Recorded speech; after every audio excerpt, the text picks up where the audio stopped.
The first thing you want to worry about when we're getting ready to do this exercise is the cable.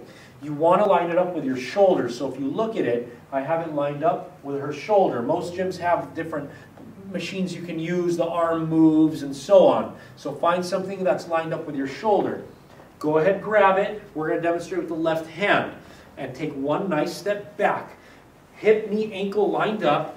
Feet perfectly straight. Bent knees, butt outward, abs tight, shoulders back and down. All the things we're used to. Put your hands on your side. Head nice and straight. Now, you want to keep your arm lined up with that shoulder so we can hit the rear delt nice and effectively. So pull back, squeeze that rear delt, and then go all the way out right before your arm locks, and then bring it back in. Now, another thing you want to do is when you pull in, keep it a 90-degree angle, so bring your hand out a little and try to keep it as 90 as you can. I know it's very hard, like she's having trouble right now and she's very advanced, but try to keep your hand a little wide and pull back and squeeze that rear delt. Don't move around, keep it nice and solid, and don't let your hand do any of this stuff. Solid.